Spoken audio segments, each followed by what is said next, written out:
Hi guys, today we are going to explore the vast world of LordMancer 2. Well, not the entire world because I don't have the time, but only areas accessible to us. And for this playthrough we are going to play as an elf because random numbers said so. As an elf, we wander around with our trusty Lenny the horse, because I've spent a lot of time traveling with our horse. I might as well give her a name, huh? As we open our hero tab, we have 3 platoons on our army. And there's no better way to show off my team other than by fighting some unsuspecting orcs.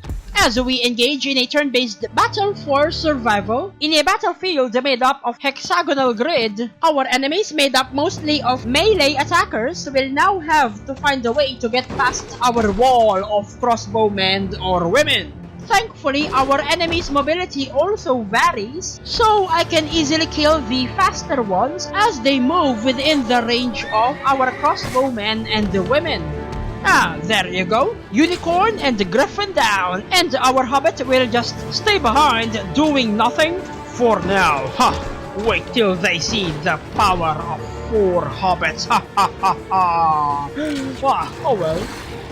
I really love this spot because we always end up being close enough to have the enemies queue up for some lovely euthanasia without being in any form of danger.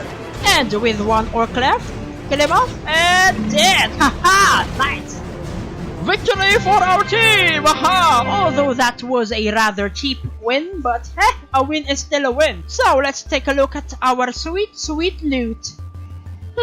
Simple amulet and plate shoes. Okay, I'll add that to our high quality pile of junk. That was a good fight, At least on our side, that is. And as we level up, aside from being able to carry more soldiers on our team, we also get to learn various talents that will allow us to hire even stronger units. Looking at our bag, I tend to keep a lot of free stuff that I loot just so I can easily replace my equipment once their durability runs out.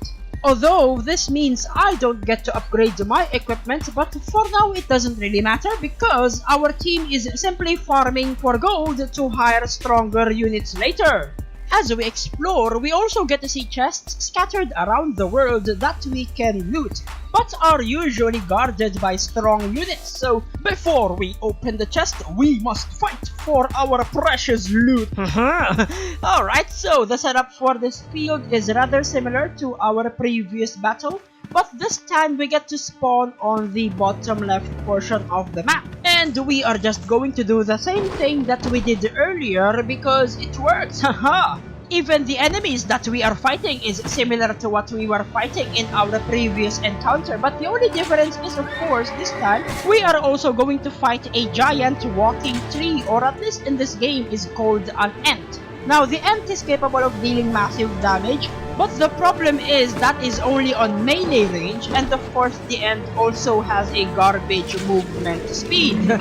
So we should be able to eliminate the ent even before it poses a threat to our crossbowmen or women.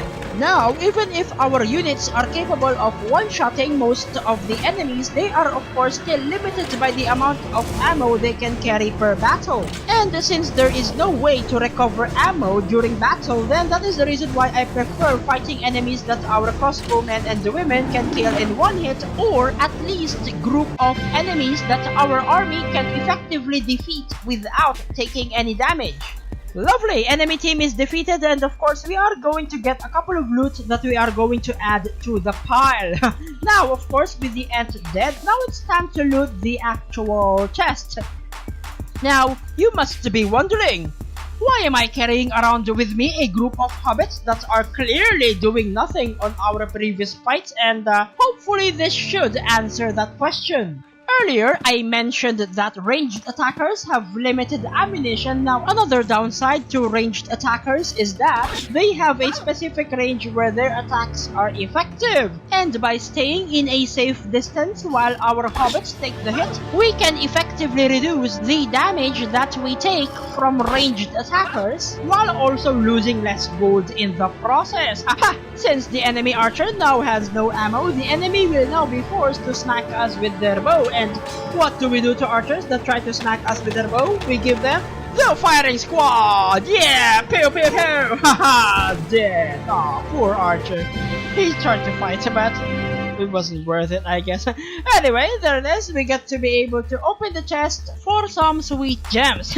Now, these gems are used to upgrade our equipment, and since these chests respawn over time, you can just easily farm them for more gems. Over here in one of the barracks, we can purchase units to replace our dead ones. Now, I can also choose to only have crossbowmen on our team, but I prefer having a couple of cannon fodder units to tank ranged attackers and also protect our main damage dealers. And that's it, guys. I'm really looking forward to how the game will evolve and what crazy units will be available for us on higher levels. And once again, this is LordMancer 2, coming soon on your mobile devices, and we'll see you next time. Once again, this game and the video is brought to you by Gaming Top Talent, so subscribe to see more of these videos in the future, and hope to see you again next time.